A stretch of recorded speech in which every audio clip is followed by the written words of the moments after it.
사무엘상 11장 1절부터 암몬 사람 나하스가 올라와서 길랏 야베스에 맞서 진침해 야베스 모든 사람들이 나하스에게 이르되 우리와 언약하자 그리하면 우리가 너를 섬기리라 하니 암몬 사람 나하스가 그들에게 이르되 내가 너희 오른 눈을 다 빼야 너희와 언약하리라. 내가 온 이스라엘을 이같이 모욕하리라. 야베스의 장로들이 그에게 이르되 우리에게 이레 동안 말미를 주어 우리가 이스라엘 온 지역에 전령들을 보내게 하라. 만일 우리를 구원할 자가 없으면 내게 나아가리라 하니라. 이에 전령들이 사울이 사는 기브야에 이르러 이 말을 백성에게 전하매 모든 백성이 소리를 높여 울더니 마침 사울이 밭에서 소를 몰고 오다가 이르되 백성이 무슨 일로 우느냐 하니 그들이 야베스의 사람의 말을 전하니라. 사울이 이 말을 들을 때에 하나님의 영에게 크게 감동되매 그의 노가 크게 일어나 한 겨리의 소를 잡아 각을 뜨고 전령들의 손으로 그것을 이스라엘 모든 지역에 두루 보내어 이르되 누구든지 나와서 사울과 사무엘을 따르지 아니하면 그들의 소들도 이와 같이 되리라 하였더니 여호와의 두려움이 백성에게 임하매 그들이 한 사람같이 나온지라. 사울이 베색에서 그들의 수를 세어 보니 이스라엘 자손이 30만 명이요 유다 사람이 3만 명이로더라. 우리가 와 있는 전령들에게 이르되 너희는 길란 야베스 사람에게 이같이 이르기를 내일 해가 더울 때에 너희가 구원을 받으리라 하라. 전령들이 돌아와서 야베스 사람들에게 전하매 그들이 기뻐하니라. 야베스 사람들이 이에 이르되 우리가 내일 너희에게 나아가리니 너희 생각에 좋을 대로 우리에게 다 행하라 하니라. 11절 다 같이요. 이튿날 사울이 백성을 3대로 나누고 새벽에 적진 한가운데로 들어가서 날이 더울 때까지 암몬 사람들을 치매 남은 자가 다 흩어져서 둘도 함께한 자가 없었더라. 아멘. 자, 우리 오른 주먹을 불끈 쥐고 한번 선포하고 나갑시다. 네, 잘 됩니다. 잘 되고 있습니다. 잘 될 일만 남았습니다. 안 되는 것이 기적입니다. 할렐루야. 네, 오늘도 주님 안에서 잘 되시길 바랍니다. 네, 오늘 우리 사랑하는 우리 귀한 자매가 맨 앞에 앉았는데 제가 듣기로는 우리 교회에 나오는 우리 외국인 또 그 새가족들이 한국말을 한 60% 정도 알아듣는다고 해요. 네, 대단한 거죠. 우리는 영어 60% 못 알아듣잖아. 그죠? 예. 그래서 우리 자매가 반응도 하고 또 늘 기도도 받고 하는데 바라는 것은 하나님께서 금요 성령 집회를 통해서 주일 예배를 통해서 한국말이 확 늘어날 수 있기를 주님의 이름으로 축원합니다. 그런 은혜가 성령이 임하면 그런 역사가 나타난다 하는 거죠. 자, 여러분 오늘 이제 사울이 왕으로 등극을 했는데 암몬 사람 나하스라고 하는 사람이 이제 시비를 걸어오는 것을 보게 됩니다. 사울이 왕이 됨으로써 이런 왕정 시대가 시작되었지만 그 뒤에도 보면 알지만 사울은 여전히 소몰고 있고 또 왕이 있음에도 불구하고 길랏 야베스라고 하는 이스라엘에 속한 공동체가 왕한테 물어보지도 않고 그냥 항복하고 언약 맺고 화친을 맺자라고 하는 그런 굉장히 이제 사사시대에서 왕정시대로 넘어갔는데 일반 백성들은 도대체 왕이라는 존재가 어떤 존재인지 아니면 왕이라는 것이 뭐 하는 사람인지도 모르는 혼란스러운 시대. 그때 암몬 사람 나하스, 이 나하스라고 하는 단어의 뜻은 뱀 이런 뜻인데요.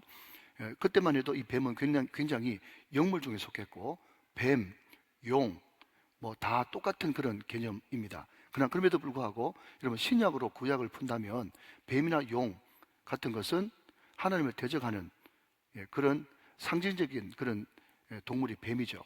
그래서 이 나하스라고 하는 사람이 항상 하나님을 대적하는 그리고 이스라엘 백성들을 대적하는 사람 막대기, 인생 채찍 같은 그런 존재가 암몬, 모압, 에돔 그리고 블레셋 이런 사람들이 계속 사람 막대기와 인생 채찍이 돼가지고 이스라엘이 그냥 신앙적으로 충만하면 쑥 들어갔다가 신앙적으로 떨어지면 불쑥 올라왔다가 이런 역할을 계속 감당하는 사람들이 에돔, 모압, 암몬, 블레셋 이런 사람들입니다. 자, 여러분 여기서 지도 하나 보고 넘어가도록 하겠습니다. 지도 하나 좀 띄워주시면.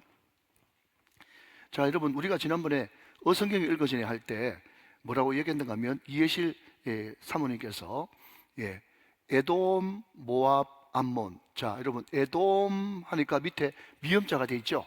에돔 하니까 그 다음에는 위에는 모압이고 모압 암몬 이렇게 그냥 연상법으로 이렇게 말씀을 하셨어요.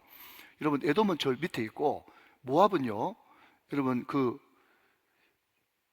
요단 서쪽에 강이 두 개가 있는데 제일 밑에 강이 아르논 강이고 그 옆에가 야복강인데 그 위에가 야복강인데 그러니까 아르논 강하고 야복강 사이에 있는 그런 도시가 모압이고 그 야복강 위쪽으로 있는 동네가 암몬이 되어지는 겁니다. 암몬. 그리고 저 서쪽에 보면 지중해 쪽에 블레셋이 있죠. 이 주변 나라들이 항상 유다와 이스라엘의 바로메타가 돼가지고 성령 충만하면 속도 갔다가 성령 충만하지 못하면 일어나는 그런 인생 채찍과 사람 막대기 역할을 잘 감당했다. 그렇게 볼 수가 있겠습니다. 그런데 여러분 아시다시피 암몬과 모압은요 누구 후손입니까? 그럼 창세기 보면 이 아브라함 조카 롯이 소돔과 고모라를 택하지 않습니까? 아브라함이 먼저 택하야 됨에도 불구하고 롯이 먼저 택했어요. 거기에 불심판이 임했죠. 다 알고 계시죠? 불심판이 임했는데 그때 빠져나온 롯과 두 딸이 결국 여러분 사람은 본대로 한다고 보고 배운 것이 놀랍거든요. 그 소돔과 고모라의 타락한 문화를 보고 배워가지고 그 두 딸들이 작당을 해가지고 자기 아버지 술 잔뜩 먹여가지고 몹쓸질 해가지고 낳은 아들과 아들의 두 아들의 이름이 모압과 암몬이었다 하는 겁니다. 롯의 후손이고 또 죄악 중에서 출생한 그런 백성이 모압과 암몬이죠. 그런데 이 암몬 왕 나하스 뱀이라고 하는 이런 왕이 이 이스라엘을 쳐들어와서 진쳤습니다. 왜 그런가 하면 여러분 두 가지 역사적 배경이 있죠. 하나는 모세가 요단 서쪽을 통해서 이제 요단 동편으로 요단강 건너가지고 이제 이스라엘에 들어가게 되는데 그때 아모리 왕 시온과 바산한 옥이라고 하는 우리가 자주 입에 오르내리는 그 왕들한테 길 좀 비켜달라. 절대로 너희들 치려고 하는 목적이 아니다. 우리는 서쪽으로 돌아가지고 요단강 건너가지고 요단 동편에 이스라엘 땅 가나안 땅을 차지하려고 한다. 그랬는데 아모리 왕 시온과 바산한 옥이 길을 비켜줬습니까? 안 비켜줬습니까? 안 비켜줬죠. 그래서 전쟁을 붙게 되고 모세가 결국 이김으로 말미암아서 요단 서쪽에 두 지파 반을 땅 분배를 합니다. 그 지파가 뭔지 기억나십니까? 그러니까 여러분 성경을 많이 읽으면서 이런 것들을 척척 대답할 수 있으면 굉장히 그 다음으로 잘 넘어간단 말이죠. 르우벤, 갓, 므낫세 반지파. 이 사람들이 요단을 건너가기 전에 이미 아모리 왕 시온과 바산왕 옥과의 전쟁에서 이겨가지고 두 지파 반이 그 땅을 차지한 그런 역사적 배경이 있죠. 자, 그리고 여러분 사사기로 넘어가면 사사 중에 입다라고 하는 사사가 있지 않습니까? 우리로 말하자면 홍길동과 같은 서자의 서름을 겪었던 입다라고 하는 그런 사사가 등장하는데 사사기 10장 8절 9절을 한번 보시면요. 거기에 이런 말씀이 나옵니다. 자, 여러분 사사기 10장 8절 9절 말씀 제가 한번 읽어볼게요. 그 해에 그들이 요단강 저쪽 길랏에 있는 아모리 족속의 땅에 있는 모든 이스라엘 자손을 쳤으며 18해 동안 억압하였더라. 9절 말씀 같이 한번 읽어볼까요? 시작. 암몬 자손이 또 요단을 건너서 유다와 베냐민과 에브라임 족속과 싸움으로 이스라엘의 공고가 심하였더라. 그러면서 이때 누가 등장하는가 하면 입다가 등장해가지고 암몬을 완전히 박살내버립니다. 그러니까 여러분 오늘 본문에 등장하는 암몬의 왕 나하스, 암몬이라고 하는 이 사람은요, 이 민족은 이스라엘과 어떤 관계입니까? 원수지간이에요. 원수지간. 그러니까 이 암몬이 점점 세력을 더 넓혀가지고 이스라엘을 치러 도르는 거죠. 그러면서 너희들 우리하고 전쟁 붙자 이렇게 이야기하니까 그때 당시에 힘의 우위에서 절대적인 열세였던 길랏 야베스, 이스라엘 한 족속이죠. 그 사람들이 굴욕적인 그런 이야기를 합니다. 우리와 언약하자. 그냥 성경에는 점잖게 언약하자 이렇게 되어 있지만 우리가 언약을 하자 이 말은 뭔가 하면 너희들 종이 돼가지고 조공 바칠 테니까 우리 좀 봐둘라. 그 이야기를 지금 하고 있는 거예요. 여러분 그 이야기는 분명히 이스라엘 왕이 세워졌기 때문에 왕이 사울이 해야 되는데 길랏 야베스의 족장이 하는 걸 보니까 아직까지 뭐라고요? 사사기와 왕정시대 사이에서 오락가락하면서 왕은 있긴 있었지만 모든 결정은 추장 내지는 족장이 결정하는 그런 혼란 시대가 계속 있다고 하는 것을 우리는 이것을 통해서 알 수 있단 말이죠. 자, 여러분, 그런 배경을 가지고 1절 말씀을 한번 더 읽겠습니다. 암몬 사람 나하스가 올라와서 길랏 야베스에 맞서 진침해 야베스 모든 사람들이 나하스에게 이르되 우리와 언약하자. 이것은 뭔가 하면 너 항복할 때 내가 조공 바치겠다. 그리하면 우리가 너를 섬기리라 하니, 자, 섬기겠다, 조공 바치겠다 이렇게 이야기를 했음에도 불구하고 암몬 왕 나하스가 이렇게 이야기합니다. 2절 말씀 같이 보죠. 암몬 사람 나하스가 그들에게 이르되 내가 너희 오른 눈을 다 빼야 너희와 언약하리라. 내가 온 이스라엘을 이같이 모욕하리라. 그렇게 이야기하면서 여러분, 오른 눈 빼야 너희와 언약을 한대요. 이러지도 저러지도 못하는 그런 상황입니다.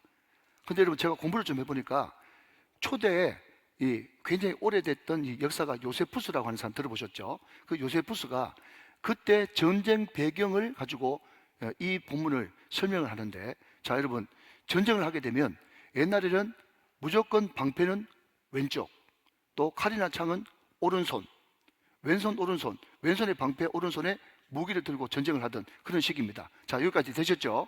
자, 그러면 여러분, 왼손에 방패를 가지고 전쟁에 나가면 방패를 가지고 뭔가를 막을 때, 자, 그러면 여러분, 방패를 가지고 막을 때 오른쪽 눈이 가려집니까?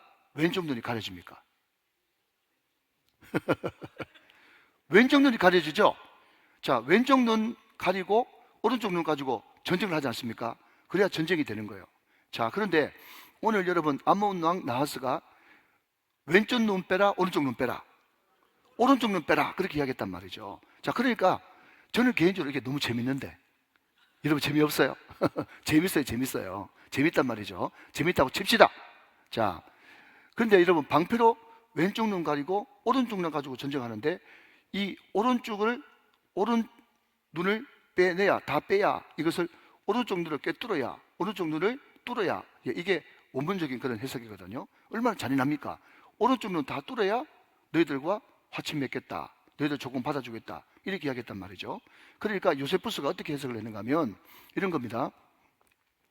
왜 나하스가, 암몬 왕 나하스가 오른쪽 눈 빼라 그렇게 했는가 하면요, 다시는 그들이 조공 바치다가도 또 배신할 수 있잖아요. 그러니까 오른쪽 눈 빼버리면은, 자, 여러분, 방패를 못 들고 또 칼을 못 드니까 전쟁을 다시 일으킬 수 있다 없다? 없어요. 그러니까 전쟁은 안 되지 않습니까? 오른쪽 눈 빼버리면. 그 대신 여러분, 오른쪽 눈 빼버려도 왼쪽 눈은 있잖아요. 왼쪽 눈 있으니까 농사는 지을 수 있죠. 이야, 사람이 이렇게 할 수가 있단 말이죠. 오른쪽 눈 빼버리면 전쟁은 못 하는데 왼쪽 눈 가지고 농사는 지을 수 있으니까 오른쪽 눈 빼라 이야기가 굉장히 많은 것을 여러분 그냥 묻고 있다는 것을 우리는 알 수 있단 말이죠. 그런데 여러분, 이것은 이럴 수도 없고 저럴 수도 없는 정말 진퇴양난의 상황이에요. 여러분, 여기서 우리가 잠깐 여러분 적용을 하고 간다면, 여러분, 사탄 마귀는 말이죠, 항상 우리들에게 계속 가면 이슬로 어쩔 수 없는 그런 상황으로 몰고 갑니다. 지난 수요일날 우리 김정일 목사님이 이제 아버님 간증을 했는데, 어릴 때 책방하고 거기 뭐 분식가게도 같이 했는데, 그 아버지가 가장, 엄마가 안수집사 권사가 되었는데 가장 힘든 시험 중에 하나가 뭐였다고요? 주일 성수하는 거예요.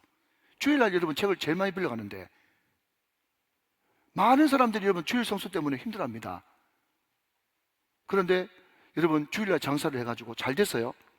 속으로 생각했겠죠. 아, 주일날 문 열어도 하나님께서 복을 주시는구나, 장사만 잘 되네, 그랬는데 여러분, 제가 참 좋아하는 말씀, 사도행전에 몇 날이 못 돼요, 몇 날이 못 돼요. 여러분 기억나십니까?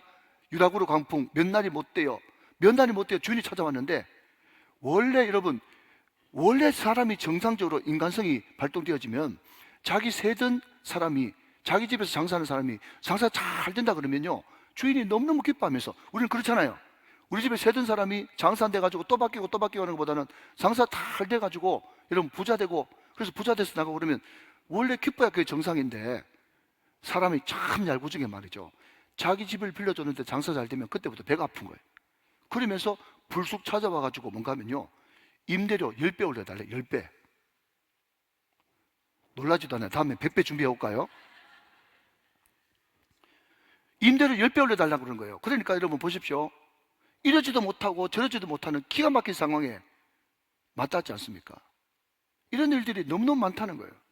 사랑하는 여러분, 우리는 처음부터 길이 아니면 안 가야 됩니다. 뜻이 아니면 안 움직여야 되는 것입니다. 그래서 안 되는 건 안 되는 거예요. 그래서 제가 늘 강조하지만 우리가 주님 앞에 뭘 좀 해드릴까, 무슨 일을 해서 좀 감동시켜 드릴까, 그게 자꾸 초점을 두지 말고 성경에 가장 여러분 근본 본질은 뭔가 하면 뭔가 좀 뭘 해드릴까라는 거기에 신경 쓰지 말고 하지 말라는 것부터 하지 마십시오.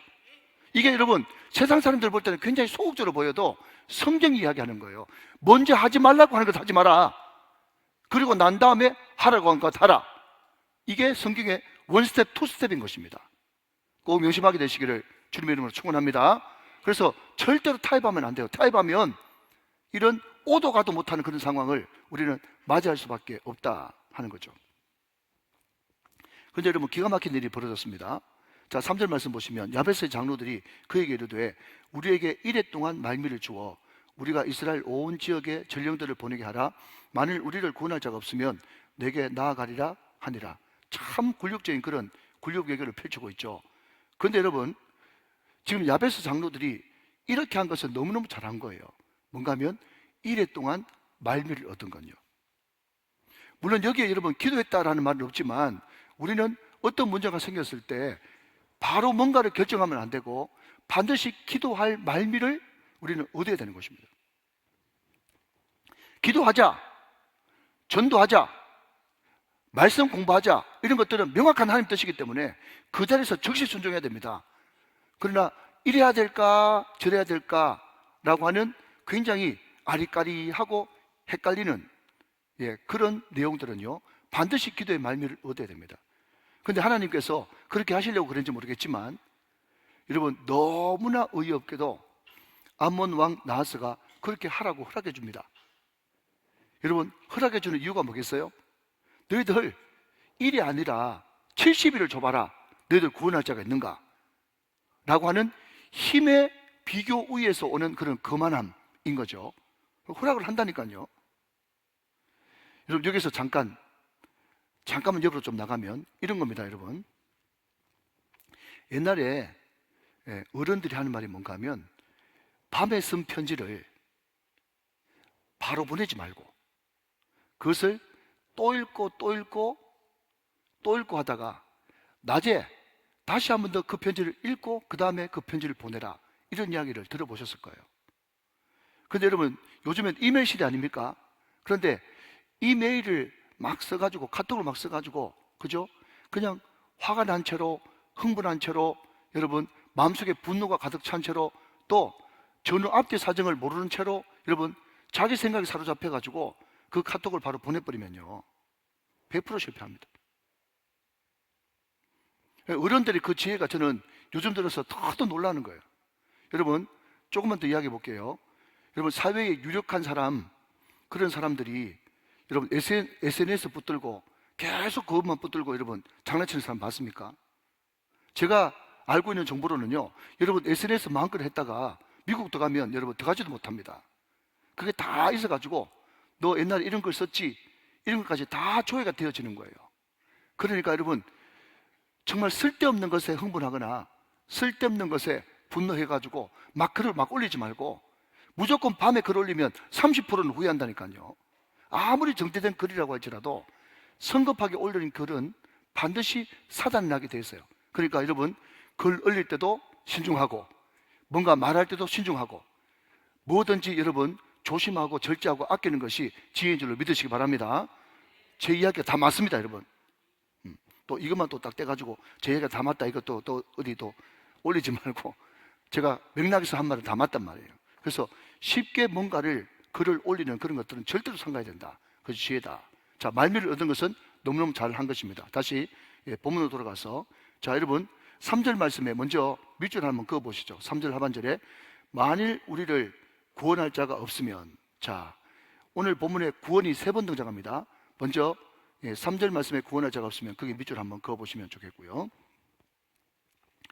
4절입니다. 이에 전령들이 사울이 사는 기브아에 이르러 이 말을 백성에게 전하며 모든 백성이 소리를 높여 울었습니다. 그러니까 아무도 정말 암몬 사람 나하스 왕에게 피할, 구원할 구원자가 없었어요. 그러니까 나하스가 큰 소리 뻥뻥 쳤겠죠. 너희들 7일이 아니라 700일을 줘도 너한테 구원자가 없을 거야. 그런데 여러분, 이스라엘 땅에 누가 구원할 자가 없느냐라고 하는 이 문맥은 뭔가 하면 사사시대의 문맥이었습니다. 항상 사사시대 때는 이웃나라가 쳐들어오면 이스라엘 전역에 전령들이 돌아다니면서 지금 우리나라 이런 큰 전쟁이 일어났는데 구원할 자가 누가 없습니까? 라고 하고 구원할 자를 찾았거든요. 그 구원할 자가 사사였다라는 말입니다. 그러니까 지금 왕정시대와 사사시대에 혼란기에 있었다고 제가 여러 번 말씀드렸죠. 이것도 그런 같은 맥락이 되어지는 겁니다. 아무도 구원할 자가 없어가지고 이스라엘 백성들이 소리를 높여 우는 것밖에 아무것도 할 것이 없었어요. 자, 그런데 여러분 5절 말씀에 마침이라고 하는 단어에 동그라미 한번 쳐보시면 좋겠습니다. 마침이라고 하는 성경에 등장하는 마침이 굉장히 많은데 이 성경에 등장하는 긍정적인 마침은요, 항상 하나님께서 일할 시기가 되었다, 하나님의 때가 되었다 라고 할 때 항상 사인으로 보여주는 단어가 마침입니다. 마침이 우연이잖아요. 그런데 그 우연을 가장한 필연, 그것을 가지고 계신 분이 누구시라고요? 하나님. 하나님 그분은 항상 마침이라고 하는 우연을 가장한 필연으로 일하시기 시작하는 겁니다. 그때 마침 어떤 일이 벌어졌나? 사울이 밭에서 소를 몰고 오다가, 이런 거 보면 여러분 막 웃고 재밌어야 돼요. 좀 웃어주세요. 예, 웃고 재밌어야 됩니다. 자, 여러분 분명히 사무엘을 통해서 기름 부음 받았죠. 제비 뽑기를 통해서 분명히 제비 뽑혔죠. 모든 사람들이 왕 만세했죠. 10장에 나와 있잖아요 지금. 그렇죠? 그렇게 완벽하게 여러분 왕으로 인정했음에도 불구하고 지금 사울이 자기 밭에서 지금 뭐 하고 있어요? 소 몰고 있단 말이죠. 그러니까 지금 사울 자신이 왕 됐는데도 왕정 정치가 뭔지도 모르겠는, 자기가 지금 뭐 해야 되는지도 모르는 거예요. 지금 그런 시기에 사울이 있는 겁니다. 마침 사울이 밭에서 소를 몰고 오다가 이르되 백성이 무슨 일로 우느냐 하니 그들이 야베스의 사람의 말을 전하니라. 6절입니다. 볼펜 드시고, 사울이 이 말을 들을 때에 여호와의 영에게 크게 감동되매 그의 노가 크게 일어났다 그랬습니다. 자, 제가 7절까지 읽을게요. 한결의 소를 잡아 각을 뜨고 전령들의 손으로 그것을 이스라엘 모든 지역에 두루 보내어 이르되 누구든지 나와서 사울과 사무엘을 따르지 아니하면 그의 소들도 이와 같이 하리라 했더니 여호와의 두려움이 백성에게 임하매 그들이 한 사람같이 나온지라 그랬습니다. 자, 여러분, 첫째, 사울 자신도 지금 사사시대에서 왕정시대로 바뀐지도 모르고, 또 암몬 사람 나하스한테 침공을 당한 길랏 야베스 사람들, 그 조속들도 지금 왕정시대로 바뀐지도 모르고, 백성들한테는 여러분 하나님이 왕으로 계셨음에도 불구하고 왕이 없다고 생각하고 자기 소견에 옳은 대로 행동하고, 이 모든 것이 다 엉망진창이에요. 말 그대로 위기죠. 위기. 전쟁의 위기, 하나님이 왕이 되지 못하는 위기. 근데 그 위기 가운데 여러분 뭐가 임합니까? 성령이 임합니다. 여러분 이 도식을 반드시 기억해야 됩니다. 내가 어떤 위기를 만났을 때 그때야말로 우리가 성령 충만을 받아야 될 그런 시기인 거예요. 여러분 위기 가운데 성령 충만이 임하면 어떤 일이 벌어지느냐? 자, 여러분 고린도전서 10장 13절 말씀, 이것은 꼭 외워야 되는 말씀인데 여러분 잘 아시는 말씀입니다. 그렇지만 대충 외우지 말고 꼼꼼하게 이 성경 구절을 외우셔야 됩니다. 잘 아시는 말씀이죠. 고린도전서 10장 13절 말씀. 자, 저와 같이 한번 합시다. 말씀 시작. 그렇게 이야기하면 고린도전서 10장 13절 말씀 쭉 끝나고 나서 마지막으로 고린도전서 10장 13절 말씀 이렇게 해서 맺어봐요. 시작. 고린도전서 10장 13절 말씀. 사람이 감당할 시험 밖에는 너에게 당한 것이 없나니 오직 하나님은 미쁘사 너희가 감당하지 못할 시험 당함을 허락하지 아니하시고 시험 당할 즈음에 또한 피할 길을 내사 너희로 능히 감당하게 하시느니라. 고린도전서 10장 13절 말씀. 아멘. 여러분 먼저 믿어야 됩니다. 뭘 믿어야 됩니까? 우리가 위기 가운데 하나님 앞에 기도하면 하나님께서 반드시 우리에게 두 가지를 허락하신다. 첫 번째는 감당할 힘 주시고 피할 길을 주시고. 사랑하는 여러분 믿으십시오. 여러분 말씀이 성령과 함께 여러분 증거되어질 때 믿음이 필요한데 이것을 아멘으로 받는 것이 중요한데 믿음이 뭐냐? 아멘이 뭐냐라고 물으신다면 믿음과 아멘은 스위치라고 이야기하겠어요.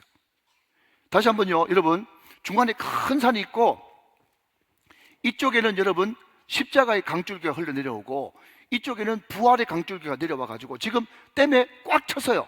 하나님의 은혜가 꽉 찼다니까요.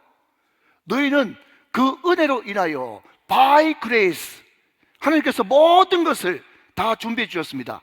여러분 그것을 구약에서는 복이라고 이야기하고 신약에서는 은혜라고 이야기하는데 십자가와 부활로 우리가 인생에 계속해서 존재하는 여러분 가시와 엉겅퀴와 저주와 사망과 질병과 그 모든 것들이 십자가 부활로 다 해결함을 받았습니다. 이미 다 받았어요. 끝났어요. by grace 주님은 이미 우리에게 복을 다 준비하셨어요. 그런데 그 은혜, 그 복 이것이 내게 임하기 위해서는요 through faith 믿음으로 말미암아 구원을 얻었나니 너에게서 난 것이 아니요 하나님의 선물이다. 행해서 난 것이 아니니 이런 누구든지 처랑치 못하게 하려 함이니라. 사랑하는 여러분 믿음이 있어야 스위치가 켜지는 거기 때문에 그것이 내 것이 되어지는 것입니다. 사랑하는 여러분 위기 가운데 있습니까? 고난 가운데 있습니까? 어려움 가운데 있습니까? 하나님께서는 이 위기 가운데 성령께서 함께 하시고 도와주시면 두 가지 하나는 뭐죠? 감당할 수 있는 힘을 주시고 피할 길을 우리에게 허락하여 주신다. 할렐루야. 여러분 이것을 믿으십시오. 믿으십시오. 하나님께서 반드시 여러분 감당할 수 있는 힘 주시고 피할 길을 주십니다. 고린도전서 10장 13절 말씀. 할렐루야. 자 여러분 사울이 여러분 처음부터 끝까지 굉장히 예의가 바르고 깍단 사람이었지만 굉장히 쫄보고 여러분 뭐라 그럴까요? 네, 짠돌이라고 합시다. 짠돌이요. 굉장히 매너가 좋고 그렇지만 여러분 짠돌이고 자기 집밖에 모르고 자기 아버지밖에 모르고 또 나귀 새끼밖에 모르는 그런 사람이었어요. 그런데 여호와의 영이 임하니까 말이죠 사람이 완전 바뀌어버리지 않습니까? 얼마나 아끼는 소인데 그 소를 막 그 자리에서 바로 잡아가지고 각을 떠가지고 말이죠 전령들한테 12지파로 다 보내가지고 너희들 안 모이면 너희 소도 이같이 된다 하면서 여러분 성령이 임하니까 완전히 여러분 쫄보가 상남자가 돼버렸어요. 그리고 그렇게 여러분 소 각 떠가지고 각 집한테 보내니까 중요한 것은 여호와의 영이 함께 해주심으로 그들에게 두려움이 임했다. 두려움이 임했다. 자 여러분 한번 따라 하실까요? 두려움이 임하니라. 시작. 두려움이 임하니라. 그러니까 여러분 소위 말해서 제가 말씀드리고 싶은 요지는 뭔가 하면 사울이 뭔가 여러분 힘을 내가지고 용기를 내가지고 그런 일을 한 것이 아니라 항상 여러분 성경은 수동태입니다.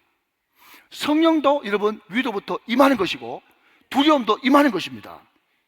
그래서 제가 은학을 좀 제가 공부를 좀 해보니까 옛날에 초기 영어서는 컬트조건 말이죠 다 거의 대부분 영어 문법이 능동태만 있었고 수동태가 없었대요.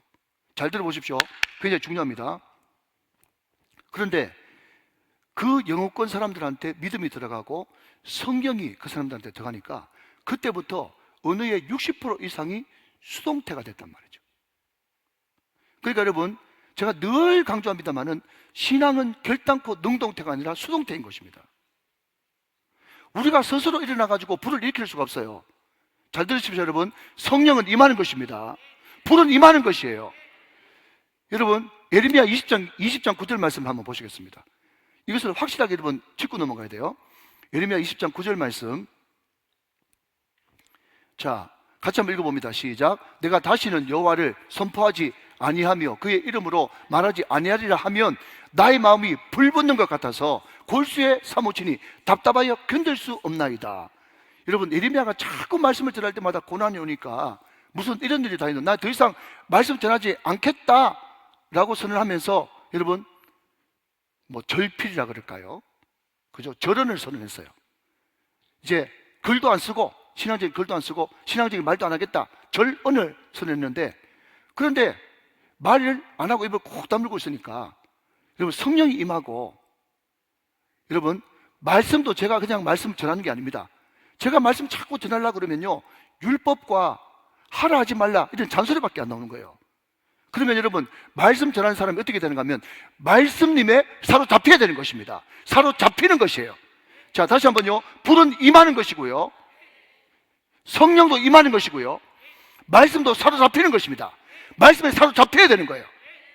말씀이 사로잡히니까, 말씀이 와가지고 말씀이 막 사로잡히니까 말이죠, 자기는 더 이상 말씀 전하기 싫습니다 하면서 말씀을 딱 끌어버리는데 속에서 막 불이 붙어가지고 사무치는 은혜가 있어가지고 이 말씀을 전하지 않고는 답답해서 견디지 못하는 불붙는 마음이 있기 때문에 말하지 않을 수가 없는 것이에요. 사랑하는 여러분, 말씀에 사로잡히시길 바랍니다. 성령이 임하시길 바랍니다. 불이 붙으시길 원합니다. 주님 원하는 것은 우리 우정교회 가운데 불이 임하여 주시옵소서, 성령이여 임하여 주옵소서, 우리 성도들에게 말씀이여 사로잡아 주시옵소서. 그래서 이 말씀에 너무 은혜 받은 어떤 분이 말이죠, 자기 꽃집을 하나 냈는데 꽃집 이름이 뭔가 하면요, 참 이거 여러분 기억하시면 좋겠어요. 꽃집 이름이 뭔가 하면 꽃이 온다. 굉장히 중요한 것입니다. 꽃집 이름이 뭔가 하면 꽃이 온대요. 많은 사람들은요, 꽃이 핀다. 잘 들으십시오. 수동태, 능동태 지금 이야기하고 있습니다. 꽃이 핀다. 여러분, 꽃이 피는 거예요? 꽃이 오는 거예요? 하나님께서 꽃이 오게 해주시는 겁니다. 아멘. 꽃이 오는 거예요? 꽃이 스스로 피지 못합니다. 꽃이 와야 꽃이 피는 거예요. 이해되십니까, 여러분? 그래서 여러분, 오늘 여러분이 많은 말씀을 들을 텐데 그럼에도 불구하고 꽃이 온다. 우리 믿는 사람들은 항상 수동태 인상이다. 성령이 임해야 되는 것이고, 불이 임해야 되는 것이고, 말씀이 사로잡아 주셔야 되는 것이고, 여러분 열매가 와야 되는 것이고, 꽃이 와야 열매가 피고, 여러분 꽃이 피는 것이지 우리 스스로 피어낼 수 없다. 꽃이 와야 된다. 사랑하는 여러분, 여러분 인생 가운데 전성기가 오게 되시기를 주님의 이름으로 축원합니다. 성령이 임하니까 말이죠, 완전 쫄보 짠돌이가 상남자가 되어지고 여호와의 두려움이 임합니다. 그래서 여러분, 그때 일주일 만에 모은 사람들이 33만 명이에요. 이것도 여러분 좀 아는 사람들은 깜짝 놀라야 되는 것입니다. 자, 여러분 봅시다. 자, 7절 하반절부터 제가 읽어볼게요. 7절 하반절부터. 자, 보십시오.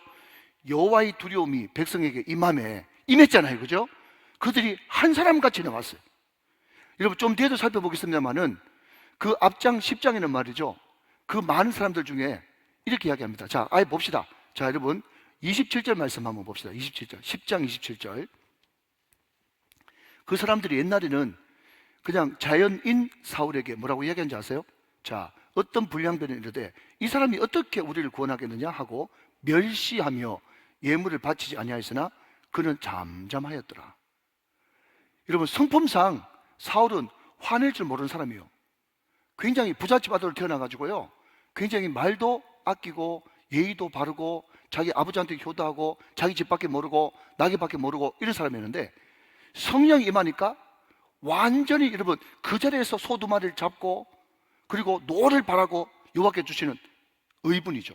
그리고 이것을 정령들한테 12지파 다 뿌리라. 너희들 빨리 안 모이면 너희들 소가 다 이같이 되겠다 라고 하니까 여호와의 두려움이 임해가지고, 자, 여러분 좀 전에 방금 보셨던 것 같이 10장 27절 보니까 어떤 사람들은 무슨 저런 인간이 우리의 구원자 왕이 되겠느냐 하면서 그 리더십을 인정을 안 했어요. 그런데 여호와의 영이 임하니까 어떤 일이 벌어집니까? 모든 이스라엘 백성들이 한 사람같이, 일주일 만에 한 사람같이, 제가 왜 일주일이라고 이야기하는지 좀 더 말씀드릴게요. 한 사람같이 나오는데, 자, 여러분 그 다음 절 8절. 사울이 벳색에서 그들의 수를 세어보니 이스라엘 자손이 30만 명이요 유다 사람이 3만 명이었더라. 자, 여러분 산수 시작. 얼마? 33만 명.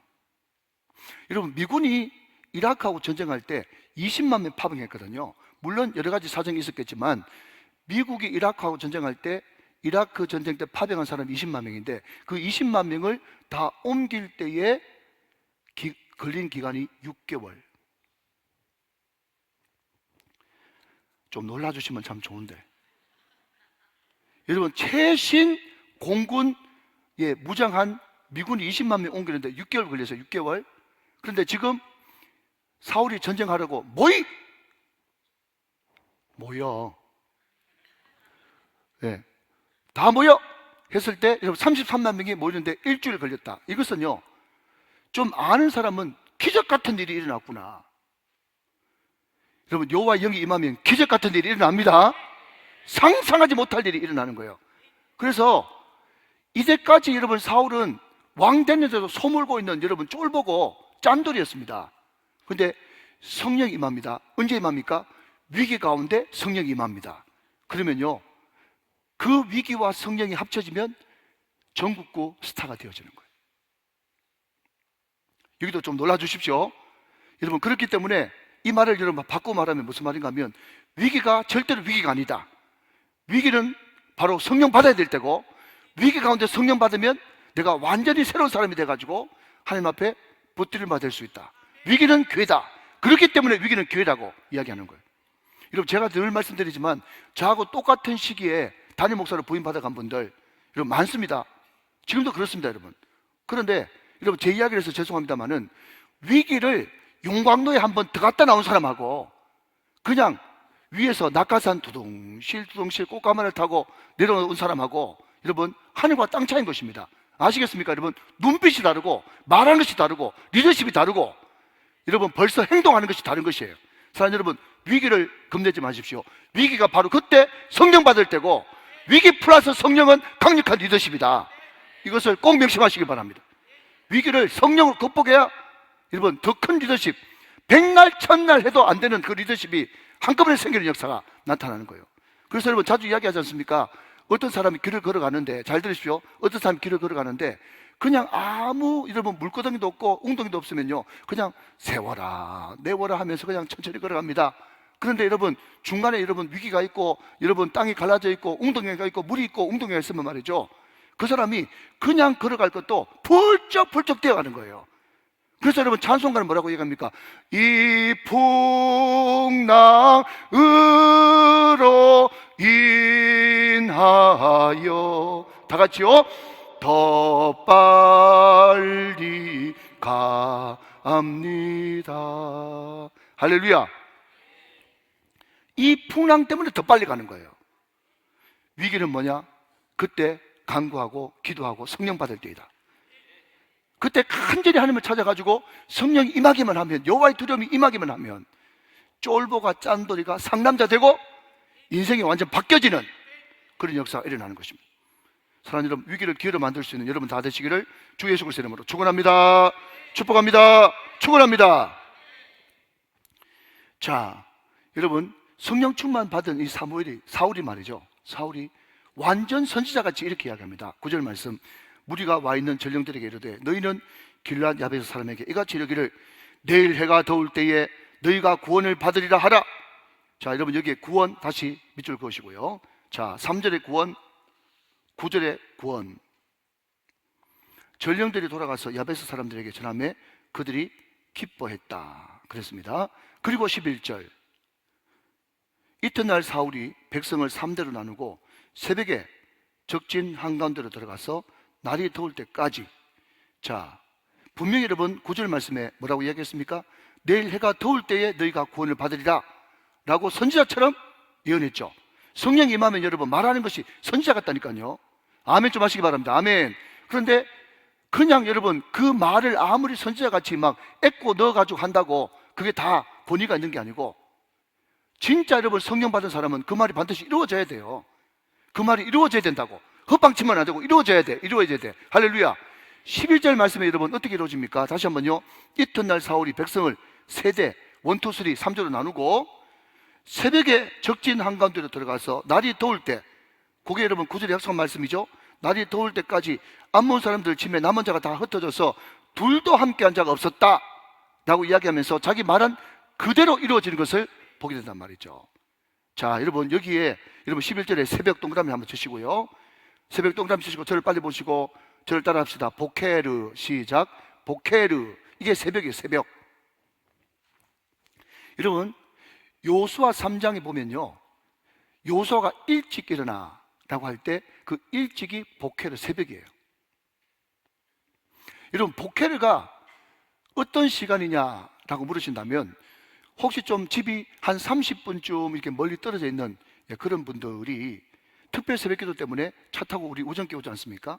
그런데 집에서 출발할 때는 분명히 어둑어둑 해가지고 전혀 여명이 없었는데 교회 도착해가지고 예배 드릴 쯤 되니까 햇빛이 쫙 올라가지고 으스름한 빛이 올라오는 그 상태. 여보세요? 그게 보케르 그거예요.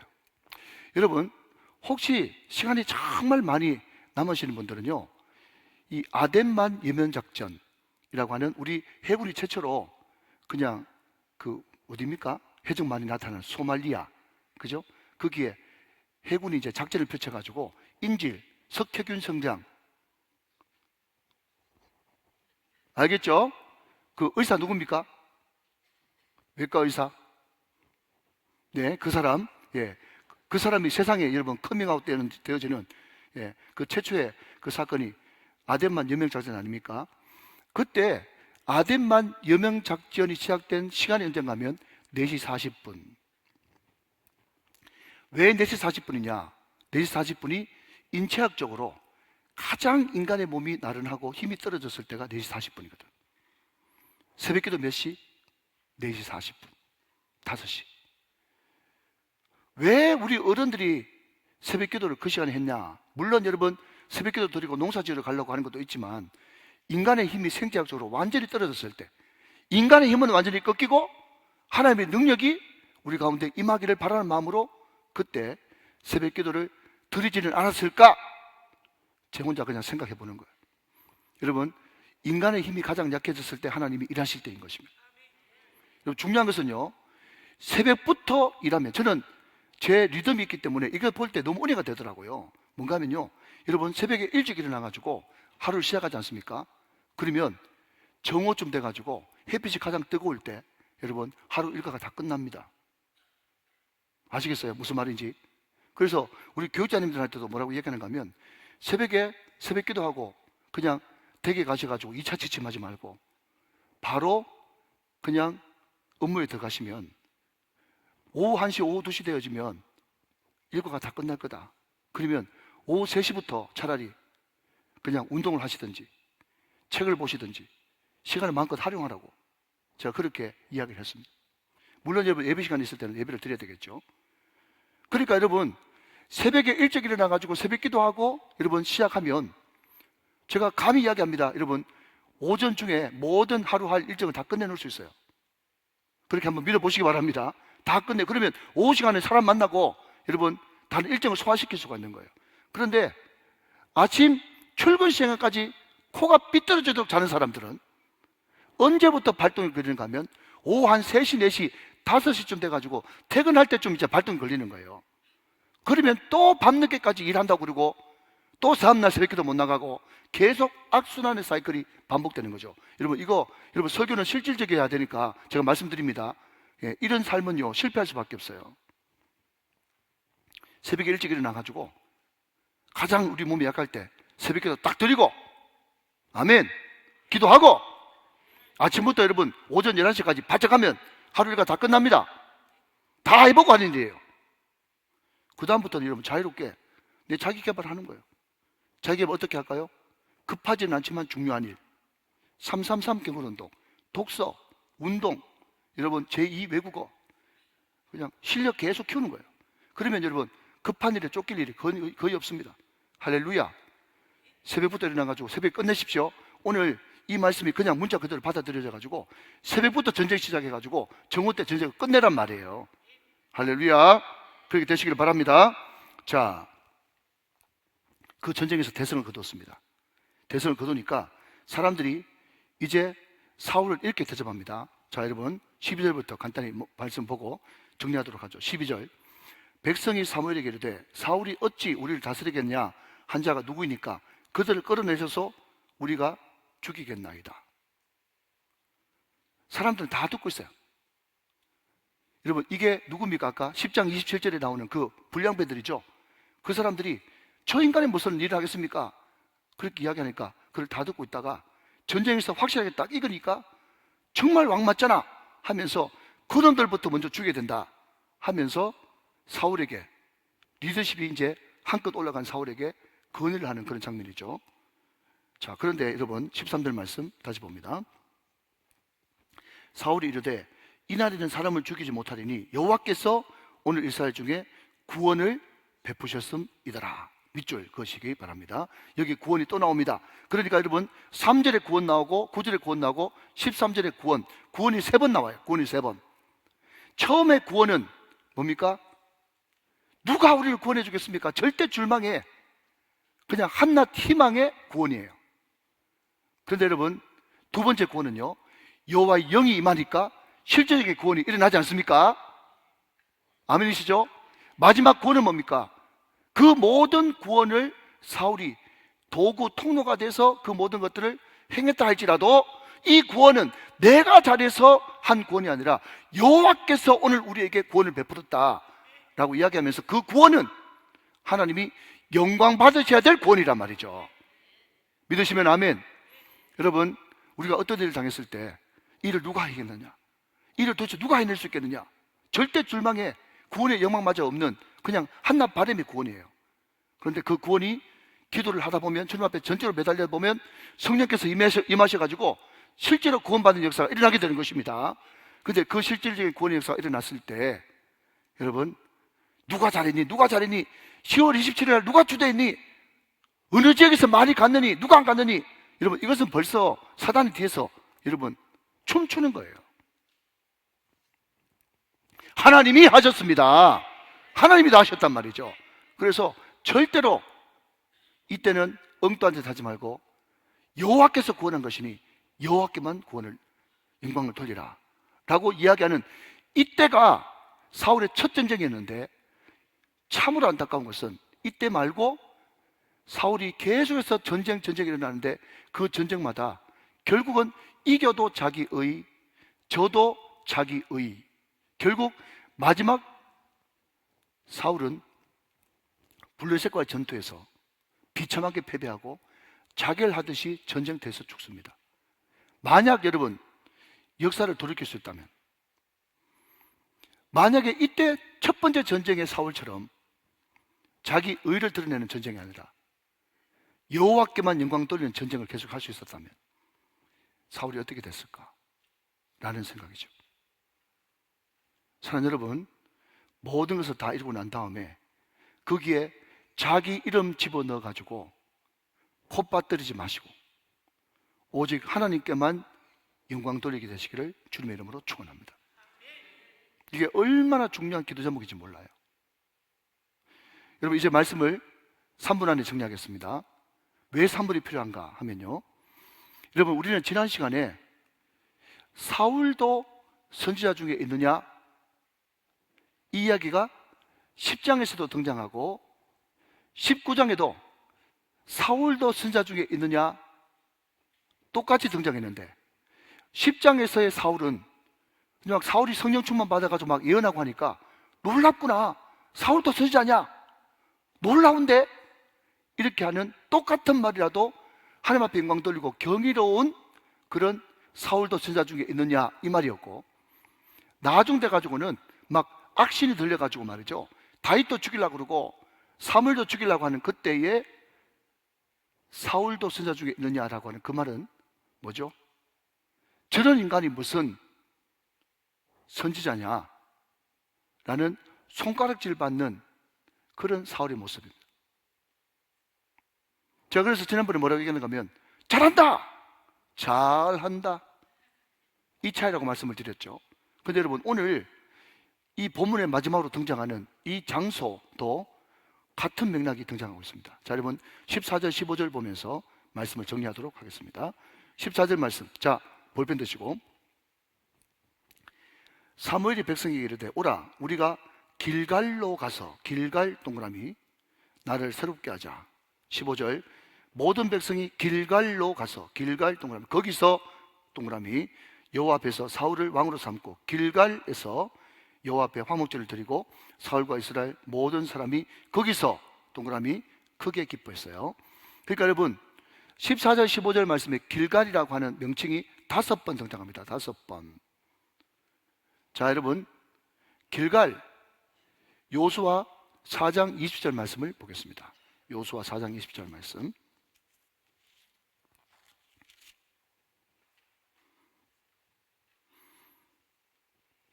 (19절) 20절 보겠습니다. 4장 19절 20절. 첫째 달 10일에 백성이 요단에서 올라와 여리고 동쪽 경계 길갈에 진침해 여호수아가 요단에서 가져온 그 12돌을 길갈에 세우고 그랬습니다. 자, 여러분, 길갈이 어디냐 하면요, 요단강 건너가 가지고 첫 번째 도착했던 그곳이 길갈인데, 원래 그곳 이름이 없었는데 여호수아가 요단강 강 안에 있었던 돌 12개를 채워 가지고 길갈에 비를 세우라, 비를 세우라. 그러니까 요단강 건너서 첫 번째 기념비를 세웠던 곳이 길갈입니다. 성경을 쭉 읽어보면, 특히 여호수아서를 읽어보면 여호수아가 전쟁하고 이겼다 그러면 다시 길갈로 돌아오고, 이겼다 그러면 다시 길갈로 돌아왔습니다. 길갈이 그들의 본부였어요. 사랑하는 여러분, 제가 가장 좋아하는 말씀 중에 하나, 창세기 26장 23절에 이삭이 거기서부터 브엘세바로 올라갔어요. 아멘이십니까? 이삭이 거기서부터 브엘세바로 올라갔다고요. 그게 어딘데요? 농사 지어가지고 100배의 축복을 받은 그곳에서 머물지 않고 하나님의 임재가 있는 브엘세바로 올라갔기 때문에 이삭이 이삭 될 수 있었던 것처럼, 여호수아도 이길 때마다, 해와 달도 멈추는 전쟁을 이길 때마다 여러분 그게 머물르는 것이 아니라 길갈로 돌아갔다고요. 처음으로, 첫사랑으로 돌아갔어요. 그게 길갈이요. 그랬더니 어떤 일이 벌어집니까? 자, 여러분, 여호수아 5장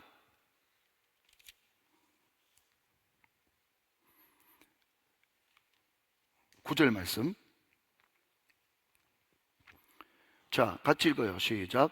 여호와께서 여호수아에게 이르시되 내가 오늘 애굽의 수치를 너에게서 떠나가게 하였다 하였으므로 그곳 이름을 오늘까지 길갈이라 하느니라.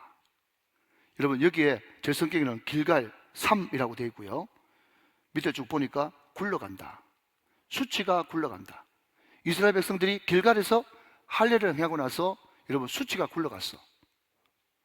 여러분, 항상 전쟁에서 이기고 길갈로 돌아가고, 항상 백배 축복을 받고 브엘세바로 돌아가고, 항상 여러분 성공하고 하나님 집 베델로 올라와서 이 모든 것이 다 하나님의 은혜로 된 것입니다 라고 고백하면요, 여러분의 모든 수치와 여러분의 모든 가구와 여러분의 모든 쓴뿌리와 언제 아멘할지 여러분의 모든 여러분 안 좋은 그런 나쁜 버릇, 이 모든 것들이 다 씻겨지고 굴러가는 역사가 일어나게 될 줄로 믿습니다. 그것이 길갈이에요. 그것이 길갈이라고. 모든 수치가 다 굴러가고 씻어지는 그것이 길갈이어야 그게 정상인데. 자, 마지막으로 여러분 사무엘상 13장 12절 말씀. 자, 다 찾아보세요. 같은 사사기니까, 사무엘상이니까요. 사무엘상 한 장만 넘겨서 13장 12절 말씀. 자, 같이 읽고 말씀 정리합니다. 시작. 이에 내가 이르기를 블레셋 사람들이 나를 치러 길갈로 내려오겠거늘 내가 여호와께 은혜를 간구하지 못하였다 하고 부득이하여 번제를 드렸나이다. 자, 여러분, 이 이야기는 아시죠? 블레셋이 쳐들어왔습니다. 기다리던 사무엘 영감님은 안 와요. 사람들은 자꾸 뿔뿔이 흩어지고 도망가요. 그때 사울이 제사 지낼 번제물 가져가라 해가지고 자기가 딱 제사를 지내고 나오니까 사무엘이 도착했어요. 왕이 이렇게 왜 성령에 사로잡혀야 되는데 망령, 악령에 사로잡혀서 이런 일을 했습니까? 라고 이야기했더니 당신이 오지 않음으로 말미암아 가지고 백성들을 뿔뿔이 흩어지고 이렇게 됐다가 나다 그들라고 내 왕권에도 문제가 생길 것 같아서 생각해 보십시오. 부득이하여 이런 일을 행하였습니다 라고 이야기했을 때 사무엘이 뭐라고 얘기합니까? 왕이 불순종함으로 하나님도 왕을 버려 왕이 되지 못하게 하였나이다. 그렇게 이야기하면서 여러분 사무엘상 13장의 길갈은요, 왕권이 굴러가 버리는, 축복이 굴러가 버리는, 하나님의 은혜가 굴러가 버리는 길갈이 되었다. 똑같은 길갈인데 축복이 굴러 들어오는 길갈이 될 거냐, 축복이 굴러 가버리는 길갈이 될 거냐.